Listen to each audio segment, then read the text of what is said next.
Dear students, Calcutta University BCom Semester 1 under CCF system. আমি Shubhashis Bhattacharya, BCom classroom Dhakuria. আমার ক্লাসে তোমাদের সবাইকে স্বাগত।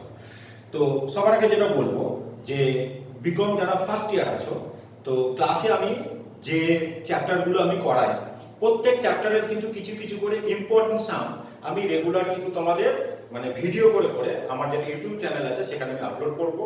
তোমাদের ইউটিউব চ্যানেল থেকে তোমরা পড়তে পারবে এবং তোমাদের অনেক কিন্তু সুবিধা হবে।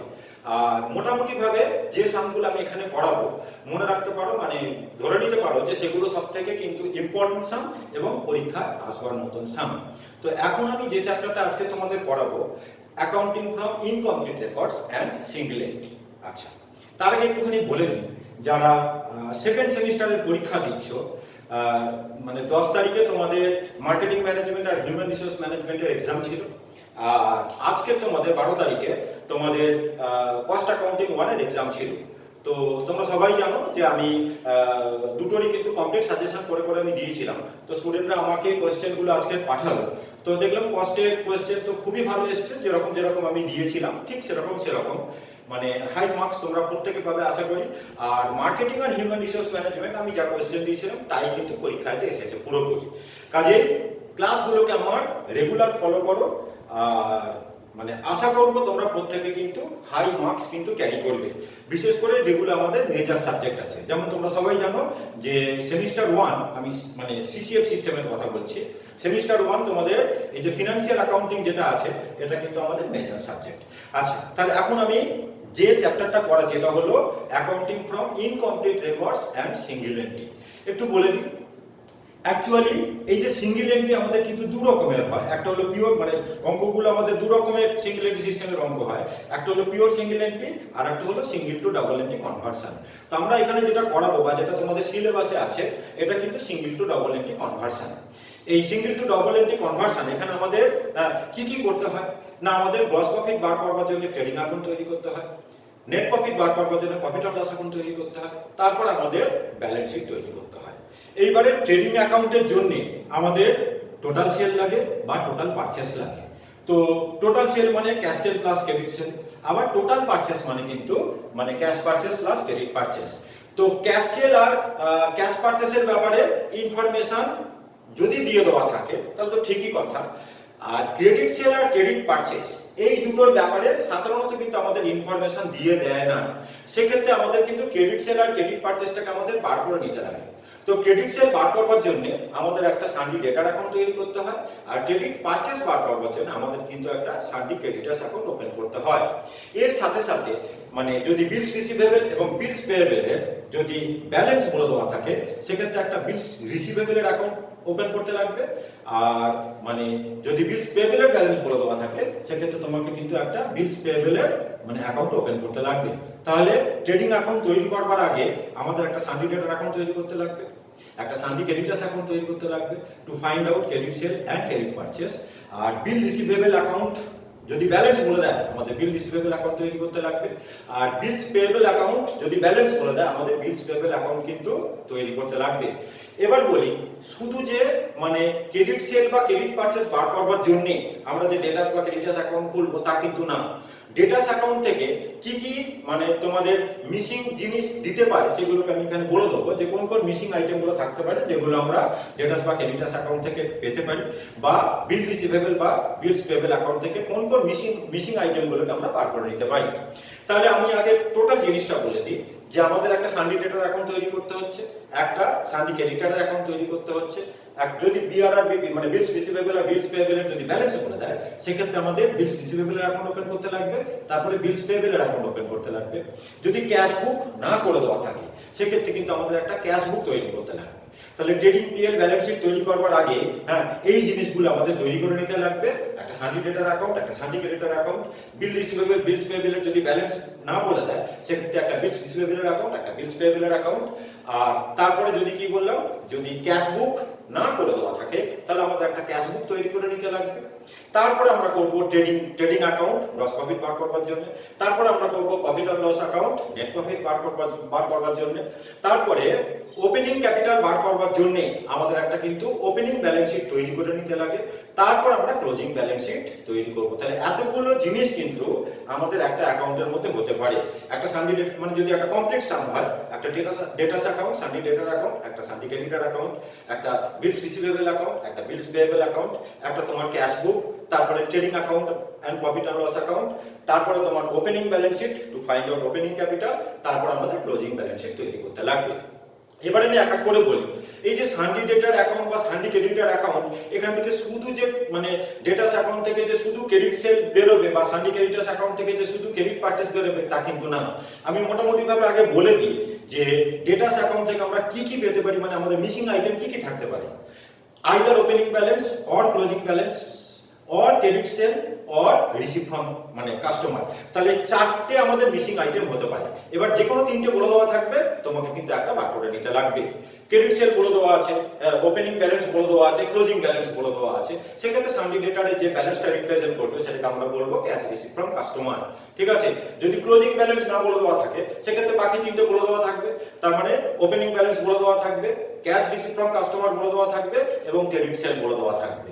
তাহলে ডিফারেন্স অ্যামাউন্টটাকে আমরা বলবো ডেটাসের মানে ক্লোজিং ব্যালেন্স। সিমিলার ফ্যাশনে ওপেনিং ব্যালেন্স আমাদের বার করতে হতে পারে, আবার ক্রেডিট সেলও বার করতে হতে পারে। ক্রেডিট সেল যদি বার করতে বলে, সেক্ষেত্রে বাকি তিনটে আইটেম আমাদের বলে দেওয়া থাকবে, মানে ওপেনিং ব্যালেন্স দিয়ে দেওয়া থাকবে, ক্যাশ রিসিভ ফ্রম কাস্টমার বলে দেওয়া থাকবে, আর ক্লোজিং ব্যালেন্স অফ ডেটাস বলে দেওয়া থাকবে। তাহলে ডেটাস থেকে আমাদের মিসিং আইটেম কি কি হতে পারে তোমাকে বলে দিলাম। চারটে মিসিং আইটেম হতে পারে, যে কোনো একটা আমাদের কিন্তু বার করে নিতে লাগবে। সিমিলার হইতে সানডে ক্রেডিটার্স অ্যাকাউন্ট থেকে মিসিং আইটেম গুলো কি কি হতে পারে না, either opening balance of creditors or closing balance of creditors or মানে cash paid to creditor or credit purchase। ঠিক আছে। যদি opening balance of creditors, closing balance of creditors, cash paid to creditor বলে দেওয়া থাকে, সেক্ষেত্রে আমাদের ব্যালেন্সিং ফিগার বের হবে ক্রেডিট পারচেজ। যদি ক্রেডিট পারচেজ বলে দেওয়া থাকে, ওপেনিং ব্যালেন্স এবং ক্লোজিং ব্যালেন্স বলে দেওয়া থাকে, সেক্ষেত্রে আমাদের ক্যাশ পেড টু ক্রেডিটর বের হবে। ঠিক আছে। সিমিলার ওয়েতে ওপেনিং ব্যালেন্স যদি না বলে দেওয়া থাকে, বাকি তিনটে জিনিস যদি বলে দেয়, বাকি তিনটে জিনিস মানে ক্লোজিং ব্যালেন্স, তোমার ক্যাশ পেড টু ক্রেডিটর আর হচ্ছে কি তোমার ক্রেডিট পারচেজ, সেক্ষেত্রে আমাদের ওপেনিং ব্যালেন্স বের হবে ক্রেডিটার্স অ্যাকাউন্ট থেকে। তাহলে মানে ডেটাস আর ক্রেডিটার্স অ্যাকাউন্ট থেকে চারটে করে আমাদের মিসিং আইটেম মানে থাকতে পারে, যে কোনো একটা কিন্তু আমাদের বার করে নিতে হবে, বাকি তিনটা আমাদের বলে দেওয়া থাকবে। এবার বলি বিল রিসিভেবল অ্যাকাউন্ট যে আমরা ওপেন করব, বিল রিসিভেবল অ্যাকাউন্ট থেকে মিসিং আইটেম মোটামুটি ভাবে কি কি হতে পারে না, either opening balance or closing balance or BR receive from customer. ঠিক আছে। এই তিনটের মধ্যে যে কোনো একটা মিসিং থাকবে, আমাদের কিন্তু বাকিটা বার করে নিতে লাগবে। যদি বিআর এর ওপেনিং এবং ক্লোজিং ব্যালেন্স যদি বলে দেওয়া থাকে, তাহলে মিসিং আইটেম যেটা বেরোবে সেটা হলো বিআর রিসিভ ফ্রম কাস্টমার। ঠিক আছে। আবার অনেক সময় বিল রিসিভেবল এর ওপেনিং বা ক্লোজিং ব্যালেন্সে মিসিং থাকতে পারে, সেক্ষেত্রে বিআর রিসিভ ফ্রম কাস্টমার আমাদের বলে দেওয়া থাকবে। তাহলে ওপেনিং বা ক্লোজিং ব্যালেন্স যেটা মিসিং থাকবে সেটা আমরা বার করে নিতে পারবো। তাহলে তিনটে মিসিং থাকতে পারে বিলস রিসিভেবল অ্যাকাউন্ট থেকে, আইদার ওপেনিং মানে balance of bill receivable account or closing balance of bill receivable account or BR receive from customer. এবার বলি বিলস পেয়েবল অ্যাকাউন্ট থেকে সিমিলার ফ্যাশনে তিনটে আমাদের মিসিং আইটেম থাকতে পারে, either opening balance of bills payable or closing balance of bills payable or BP issued to creditor. ঠিক আছে। যদি ওপেনিং আর ক্লোজিং ব্যালেন্স বিলস পেয়েবল এর বলে দেওয়া থাকে, সেক্ষেত্রে আমরা ব্যালেন্স গুলো বসিয়ে দেবো, আর ব্যালেন্সিং ফিগার যেটা বেরোবে সেটাকে আমরা লিখবো যে মানে বিপি ইস্যুড টু হচ্ছে কি ক্রেডিটর। ঠিক আছে। BP issued to creditor. তাহলে এই বেসিসে আমি আগে একটা অঙ্ক করিয়ে দিই, যেখানে আমাদের কি কি মিসিং আইটেম বার করতে বলেছে দেখো, একটু করিয়ে দিই আমি। এটা কিন্তু কমপ্লেক্স সিঙ্গুলারিটিতে আমি অঙ্ক করাচ্ছি না, আমাদের অঙ্কটা আগে আমি করে দিই, তারপর তোমরা বুঝতে পারবে। আর যথারীতি যখন আমি মানে আমার ইউটিউব চ্যানেলে যখন ভিডিওটাকে আপলোড করব, এই প্রবলেমটাকেও কিন্তু আমি দিয়ে দেবো, তোমরা ডেসক্রিপশনে গেলে আমি লিংক দিয়ে দেবো, ডেসক্রিপশনে লিংক থেকে কিন্তু এই প্রবলেমটা তোমরা পেয়ে যাবে, যাতে তোমাদের কিন্তু দেখতে সুবিধা লাগবে। আমি একটু অঙ্কটা করছি। বলে দেওয়া আছে the following balances are extracted from the books of Mr. P for the year ended 31/12/2018। আচ্ছা, স্টক, ডেটার্স আর ক্রেডিটার্স তিনজনের আমাদের মানে ওপেনিং এবং ক্লোজিং ব্যালেন্স কিন্তু দিয়ে দেওয়া আছে। ওপেনিং এবং ক্লোজিং ব্যালেন্স 1/1/18 এবং 31/12/18, স্টক, ডেটার্স আর ক্রেডিটার্স তিনজনের আমাদের বলে দেওয়া আছে।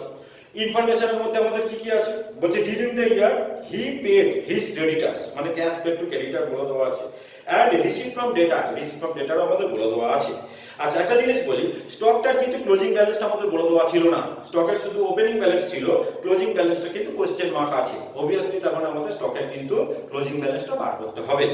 আচ্ছা ডেটার আর ক্রেডিটার দুজনের কিন্তু ওপেনিং এবং ক্লোজিং ব্যালেন্স দিয়ে দেওয়া আছে।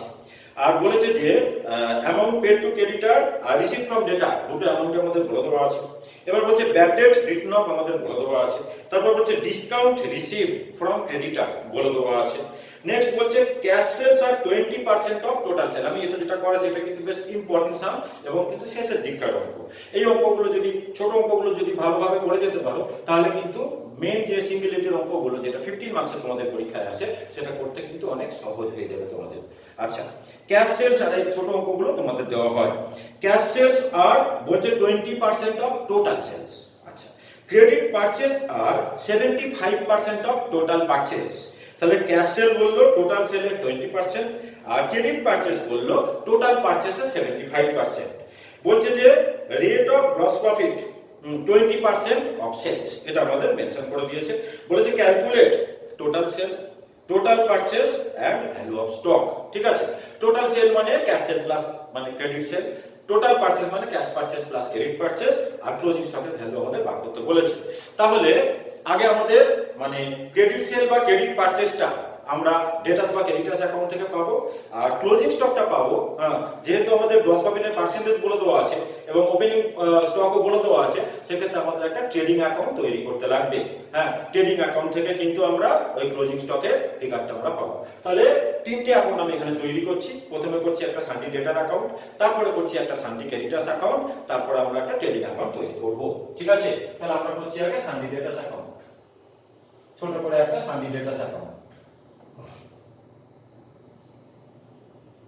তাহলে উপরে লিখলাম আমি যে সানডি ডেটার্স অ্যাকাউন্ট, সানডি ডেটার্স অ্যাকাউন্ট, সানডি ডেটার্স অ্যাকাউন্ট। এখানে একটা অ্যামাউন্টের কলাম আমি দিয়ে দিলাম। আচ্ছা, এবার আমি এইটুকুনি জায়গার মধ্যে আমার হয়ে যাবে। এরপর আমি একটা করব সানডি ক্রেডিটার্স অ্যাকাউন্ট, এটা আমার সানডি ডেটার্স অ্যাকাউন্ট। এবার আমি করছি এখানটা সানডি ক্রেডিটার্স অ্যাকাউন্ট, সানডি ক্রেডিটার্স অ্যাকাউন্ট।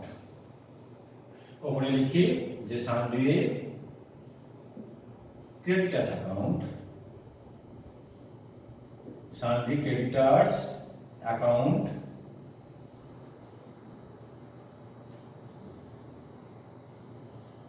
একটা করে অ্যামাউন্টের কলাম আমি দিয়ে দিলাম, বেশি বড় জায়গা আমাদের লাগবে না। আচ্ছা, এটা হলো আমাদের সানডি ক্রেডিটার্স অ্যাকাউন্ট। ডেবিট ক্রেডিট আমরা মেনশন করব, ডেবিট আর ক্রেডিট ডেটার্স অ্যাকাউন্টে। ক্রেডিটার্স অ্যাকাউন্টে আমাদের ডেবিট আর ক্রেডিট। এরপর আমরা কি করব, একটা আমরা মানে ট্রেডিং অ্যাকাউন্ট তৈরি করব।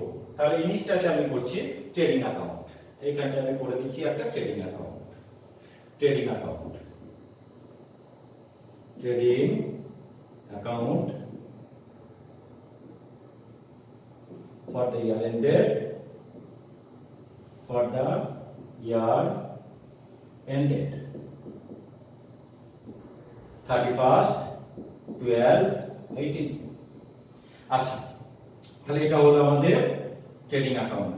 অ্যামাউন্টের কলম দিয়ে দিই, অ্যামাউন্ট কলম বোথ সাইডে আমি দিয়ে দিলাম। ঠিক আছে, ডেবিট ক্রেডিট দিয়ে দিলাম, ডেবিট আর ক্রেডিট। এদিকটা হলো আমাদের ক্রেডিট, এখানটা দিয়ে দিলাম। ঠিক, তাহলে আমরা আগে যেরকম যেরকম আমাদের আইটেম ওয়াইজ ব্যালেন্স বলে দিয়েছে সেভাবে আমরা বসাই। প্রথমে দেখো আমাদের ওপেনিং স্টক বলে দিয়েছে তোমার হচ্ছে কি 15,000, আর ক্লোজিং স্টক আমাদের দিয়ে দেওয়া নেই। তাহলে ট্রেডিং এ আমি লিখলাম যে to opening stock, to opening stock, to opening stock আমাদের বলে দেওয়া আছে 15,000। একটু নিচে করে লিখি, এটা আমাদের বেরোবে যে ক্লোজিং স্টক, এটা আমাদের বলে দেওয়া নেই, বাই ক্লোজিং স্টক। এটা টাকা আমাদের বলে দেওয়া নেই, এটা আমাদের বেরোবে। আচ্ছা, ডেটার্সের আমাদের ওপেনিং এবং ক্লোজিং ব্যালেন্স বলে দেওয়া আছে, ওপেনিং ব্যালেন্স আছে 40,000, ক্লোজিং ব্যালেন্স আছে 60,000। তাহলে ডেটার্সে লিখি to balance BD, opening balance to balance BD আমাদের দিয়ে দেওয়া আছে 40,000 রুপিস। আর বাই ব্যালেন্স সিডি নিচে লিখবো, বাই ব্যালেন্স সিডি আমাদের বলে দেওয়া আছে 60,000 রুপিস। তাহলে ডেটার্সের ওপেনিং আর ক্লোজিং ব্যালেন্স আমাদের দিয়ে দেওয়া ছিল। ওপেনিংটা ছিল আমাদের 40 আর ক্লোজিংটা ছিল আমাদের 60। ক্রেডিটারের আমাদের ব্যালেন্স বলে দেওয়া আছে, ওপেনিং আছে 20 আর ক্লোজিং আছে 40,000। তাহলে ক্রেডিটার আমাদের বাই ব্যালেন্স বিডি হবে, ওপেনিংটা by balance BD, by balance BD এটা ওপেনিং ব্যালেন্স, আর নিচটাতে আমি ক্লোজিং ব্যালেন্স লিখবো to balance CD, to balance CD. খুব ইম্পর্টেন্ট সাম কিন্তু। আচ্ছা, তো ক্রেডিটারের আমাদের ওপেনিং ব্যালেন্স ছিল 20,000 আর ক্লোজিং ব্যালেন্স ছিল 40,000। ওপেনিং ব্যালেন্স আমি লিখলাম 20,000 টাকা, 20,000 রুপিস, আর ক্লোজিং ব্যালেন্স আমি লিখলাম 40,000 রুপিস। তাহলে আমরা আগে ব্যালেন্স গুলো সব বসিয়ে দিলাম। আচ্ছা, এবার আমাদের কি বলেছে যে during the year he paid his creditors 60,000। তাহলে ক্রেডিটারকে পে করেছে, তার মানে ক্রেডিটার্স অ্যাকাউন্টে আমরা লিখবো to bank account, to bank. Creditors অ্যাকাউন্টে লিখবো টু ব্যাংক অ্যাকাউন্ট। কত টাকা ক্রেডিটার্সকে পে করেছে? না, ক্রেডিটার্সকে পে করেছে আমাদের 60,000 টাকা। ক্রেডিটার্সকে পে করেছে 60,000 টাকা। ব্র্যাকেটে লিখে দিলাম ক্যাশ পেড, ক্যাশ পেড। আচ্ছা, আর রিসিভ ফ্রম ডেটার, হ্যাঁ রিসিভ ফ্রম ডেটার আমাদের বলে দেওয়া আছে 90,000 রুপিস। তাহলে ডেটার্স অ্যাকাউন্টে আমি লিখবো by bank account, by bank account 90,000 rupees. ব্র্যাকেটে লিখলাম ক্যাশ রিসিভড, ক্যাশ রিসিভড। আচ্ছা, এবার আমাদের বলে দেওয়া আছে যে ব্যাড ডেট রিটার্ন অফ 5,000। তাহলে ব্যাড ডেট ডেটার্সে আমরা বাই বলে লিখবো। তাহলে by bad debt, by bad debt, by bad debt লিখলাম 5,000 রুপিস ডেটার্স অ্যাকাউন্টে, হ্যাঁ বাই ব্যাড ডেট অ্যাকাউন্ট। আচ্ছা, ব্যাড ডেট লিখলাম। এরপর আমাদের বলেছে ডিসকাউন্ট রিসিভ ফ্রম ক্রেডিটার 1,000। তাহলে ক্রেডিটার্সে লিখবো to discount received 1,000 rupees, to discount received, to discount received লিখলাম আমি 1,000 রুপিস। এরপর আমাদের কি বলে দেওয়া আছে? এরপর আমাদের বলে দেওয়া আছে যে ক্যাশ সেলস আর 20% অফ টোটাল সেল, আর ক্রেডিট পারচেজ বলে দিয়েছে 75% অফ টোটাল পারচেজ। আর কিন্তু আমাদের ইনফরমেশন নেই, শুধু বলে দিয়েছে রেট অফ গ্রস প্রফিট বলে দিয়েছে আমাদের 20% অফ সেলস। আচ্ছা, তাহলে আমি আগে ডেটার্স অ্যাকাউন্টটাকে ক্লোজ করি। ডেটার্স অ্যাকাউন্ট থেকে আমি কিন্তু মানে ক্রেডিট সেলটা পেয়ে যাব। তাহলে ডেটার্সের টোটাল কত হচ্ছে 1,55,000, 1,55,000। তাহলে টোটাল হলো আমাদের 1,55,000। আমার এখানে আছে 40,000, তার মানে আমাদের ব্যালেন্স হবে 1,15,000। এটাকে আমরা লিখলাম যে to credit sale, to credit sales. ব্র্যাকেটে লিখে দিলাম balancing figure, balancing figure. Similar ওয়েতে আমি ক্রেডিটার্স অ্যাকাউন্টটা ক্লোজ করে দেব। ক্রেডিটার্স অ্যাকাউন্ট থেকে আমি কিন্তু মানে ক্রেডিট পারচেজটা পেয়ে যাব। তাহলে ডেবিটটা আমাদের বড় হবে। তাহলে 1,01,000, 1,01,000, 1,01,000 এদিকেও লিখলাম 1,01,000। তাহলে এখানে আছে আমাদের 20,000, তার মানে 81,000। এটাকে আমরা লিখবো by credit purchase, by credit purchase. ব্র্যাকেটে লিখে দিলাম ব্যালেন্সিং ফিগার। এবার দেখো আমাদের বলে দিয়েছে যে ক্যাশ সেলস আর 20% অফ টোটাল সেল। তো টোটাল সেলের মানে 20% যদি ক্যাশ সেল হয়, তাহলে আমি বলতে পারি যে টোটাল সেলের 80% হলো আমাদের ক্রেডিট সেল। ক্যাশ সেল বলেছে 20% অফ টোটাল সেল।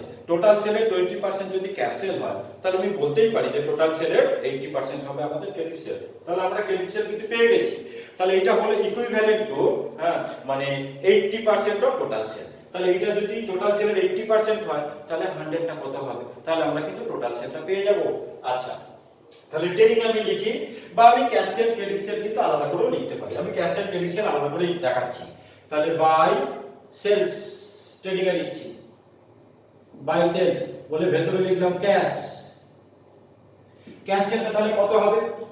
এইটা যদি টোটাল সেলের 80% হয় তাহলে 20টা হবে আমাদের ক্যাশ সেল। তাহলে আমি লিখছি যে এটা হলো আমাদের 1,15,000, 1,15,000।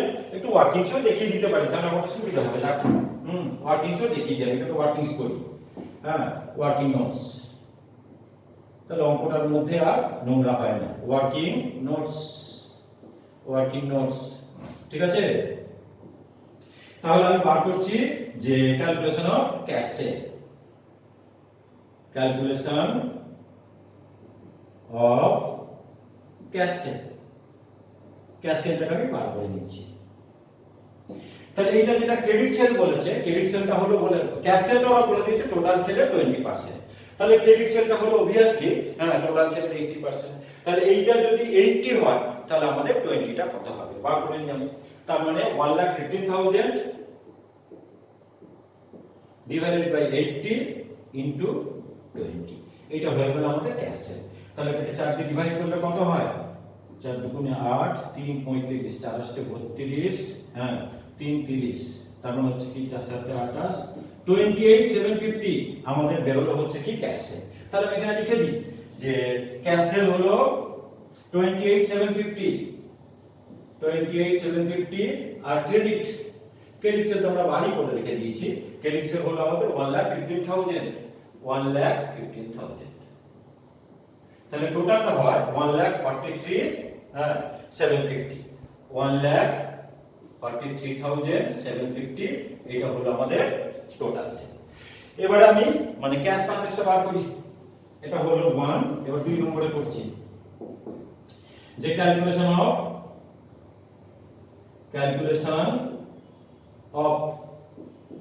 Cash purchase, calculation of cash purchase. তা আমাদের ওরা বলে দিয়েছে, ইনফরমেশনের মধ্যে দিয়েছে যে ক্রেডিট পারচেজ আর 75% অফ টোটাল পারচেজ, ঠিক আছে। তো ক্রেডিট পারচেজ যেটা বেরিয়েছে এটা যদি টোটাল পারচেজের 75% হয় তাহলে ক্যাশ পারচেজ হবে মানে টোটাল পারচেজের আমাদের 25%। তাহলে এটা ইকুইভ্যালেন্ট হলো 75% ক্রেডিট পারচেজ যেটা বেরোলো। তাহলে এটা যদি 75 হয় মানে এটা যদি 75% হয় তাহলে 25% কত হবে? তাহলে ক্যাশ পারচেজ আমি লিখছি যে 81,000 ডিভাইডেড বাই 75 ইনটু হচ্ছে কি তোমার 25। তো এটা 3 মানে 27,000 হবে, 27,000। তাহলে এখানে আমি লিখি ট্রেডিং এতে টু পারচেজ বলে লিখলাম ক্যাশ আমাদের ক্যাশ পারচেজ বের হলো 27,000। আর ক্রেডিট আমাদের বেরিয়ে আছে 81,000। তাহলে টোটালটা আমাদের হয় 1,08,000, ঠিক আছে। এবার ওরা বলে দিয়েছে দেখো গ্রস প্রফিটের রেট বলে দিয়েছে, বলেছে rate of gross profit 20% of sale. তো সেল তো আমরা জানি, তার মানে এটা 20% আমাদের জিপি হবে। তাহলে নিচে লিখছি এখানে লিখছি যে to gross profit 20% of sales বলে দিয়েছে। তো সেলস তো আমরা জানি 1,43,750, 1,43,750 এইটার 20% হবে। যেটা 20% করলে কত হয় মানে 1/5, 5 গুণে 10 মানে 4 43, তোমার 5 8 40, 3 তার মানে 37, তো 5 7 35, 2 মানে 28,750। তাহলে এবার এটাকে আমরা ব্যালেন্স করলেই আমরা ক্লোজিং স্টকটা কিন্তু পেয়ে যাব। তাহলে ডেবিট সাইডটা টোটাল করি 1,08,000 আর 15,000 মানে 1,23,000, 1,23,000 আর 28 মানে 1 লাখ মানে 51,750, 1,51,750 টোটাল করলে তাই হয়। মানে 1,36,000, 1,51,750, 1,51,750 এখান থেকে আমরা মাইনাস করব 1,43,750। তার মানে আমাদের কত বেরোবে 000। আচ্ছা 3 কত বেরোলো 8 দাও থেকে 1। আচ্ছা তার মানে হলো 8000 বেরোলো আমাদের ক্লোজিং স্টক। তাহলে এখানে আমি লিখে দিই যে ব্যালেন্সিং ফিগার। তাহলে আমাদের ওরা তিনটা জিনিস বার করতে দিয়েছিল। টোটাল সেল যেটা আমরা এখান থেকে পেয়েছি 1,43,750। টোটাল পারচেজ বার করতে বলেছিল, যেটা এখান থেকে আমরা পেয়েছি 1,08,000। আর ক্লোজিং স্টকটা বার করতে বলেছিল, যেটা আমাদের বেরোলো কিন্তু 8,000। তাহলে তিনটে জিনিস আমরা বার করে দিলাম। তাহলে এরকম টাইপের সাম আরো দুটো তিনটে করিয়ে তারপর আমি কিন্তু টোটাল সিমিলারিটি সামগুলোতে যাব। তাহলে দেখবে তোমাদের কিন্তু মানে বড় বড় সাম যেগুলো আছে সেটা করতে কিন্তু কোনো সমস্যা হবে না। আর এই অঙ্কগুলো কিন্তু আমাদের ছোট ছোট অঙ্ক কিন্তু পরীক্ষাতে দেয়, খুব শক্ত অঙ্ক পরীক্ষায় কিন্তু দেয় না। যেরকম আমি ক্লাসে পড়াবো, আমার ক্লাসগুলো রেগুলার ফলো করো, দেখবে পরীক্ষাতে ওই অঙ্কই আসছে।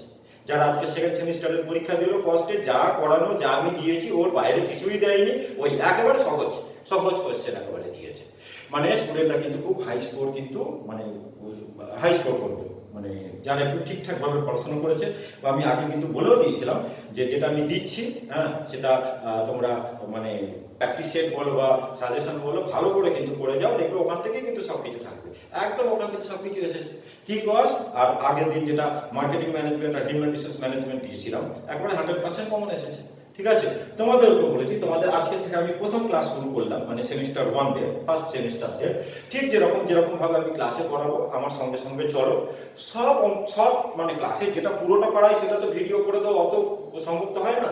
তবে মেন যেগুলো ক্লাস সেগুলো কিন্তু আমি ভিডিও করে দেবো। আর যেগুলো ভিডিও এগুলো দেখলেই কিন্তু তোমাদের অনেকটা কিন্তু কাজ হয়ে যাবে। এরপর মানে বাড়িতে প্র্যাকটিস করলেই কিন্তু হয়ে যাবে। এরপর তোমাদের যদি কোনো কোয়ারি থাকে আমাকে অল টাইম তোমরা কিন্তু জিজ্ঞেস করে নিতে পারো। আমার দুটো ফোন নম্বর আছে, একটা হলো 9830539710, এটাতে কলও হয় হোয়াটসঅ্যাপও হয়। আর সেকেন্ড আর একটা নাম্বার আছে 8617712668, এটাতে কিন্তু শুধু আমার কল হয়।